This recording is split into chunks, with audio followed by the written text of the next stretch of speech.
નમસ્કાર દર્શક મિત્રો, ખબર અરવલ્લીમાં આપનું સ્વાગત છે। મોડાસા અરવલ્લી જિલ્લાનું મુખ્ય મથક છે। મુખ્ય મથકમાં અવારનવાર ગંભીર પ્રકારના ગુનાઓ નોંધાતા હોય છે। ત્યારે અરવલ્લી જિલ્લાના ધનસુરા પોલીસ સ્ટેશન વિસ્તારમાં આવેલા વડાગામ ગામમાં એક ચકચારી ઘટના બની હતી। છેલ્લા 3 માસ પહેલા મૈત્રી કરાર કરી અને નડિયાદના નેન્સીબેન દિલીપભાઈ પ્રજાપતિ અને વડાગામના મિત અલ્પેશભાઈ પટેલ મૈત્રી કરાર કરીને રહેતા હતા। આ દંપતી એટલે કે કહેવાતું પતિ પત્ની છેલ્લા 1 મહિનાથી વડાગામ ખાતે રહેતું હતું, પરંતુ 22 તારીખની સવારે 9 વાગ્યાના અરસામાં આ મહિલા જે નેન્સીબેન છે એ પોતાના ઘરની પાછળના ભાગમાં આવેલ કોઈ દુકાન ઉપર કંઈક વસ્તુ લેવા માટે ગયા હતા।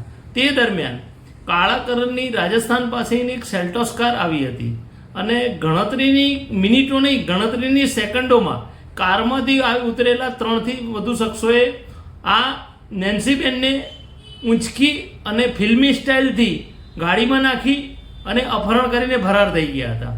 આ ઘટનાની જાણ મિતભાઈને થતાં તેઓએ ઘરે આવી પોતાના સીસીટીવી ચેક કર્યા હતા, જેની અંદર આ ઘટના કેદ થઈ હતી, જેમાં સ્પષ્ટ દેખાયું હતું કે યુવતીના પિતા એટલે કે દિલીપભાઈ નારાયણભાઈ પ્રજાપતિ અને બીજા 3 શખ્સો આ યુવતીનું અપહરણ કરીને લઈ ગયા હતા। પરિવારજનોએ આજુબાજુના વિસ્તારોમાં તપાસ શરૂ કરી હતી, પરંતુ ક્યાંય એમનો પત્તો નહોતો મળ્યો।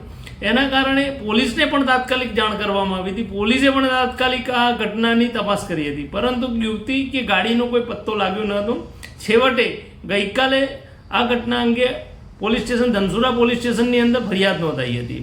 જોકે એવું કહી શકાય કે માત્ર 19 વર્ષીય દીકરીનું આ રીતે જે પિતા છે તે અપહરણ કરીને લઈ ગયા કે અન્ય વ્યક્તિઓએ આની અંદર ભાગ ભજવ્યો કે આની અંદર સ્થાનિક કોઈ વ્યક્તિ ભાગ ભજવતા હતા તે તપાસનો વિષય છે। જો દીકરી પુખ્ત વયની હોય, તેની મરજીથી રહેતી હોય અને અપહરણ જેવી ઘટના ઘટે અને કાલે ઉઠીને એનું કંઈ થઈ જાય, એની સાથે ગંભીર કોઈ પ્રકારનો બનાવ બને તો એના માટે કોણ જવાબદાર રહેશે?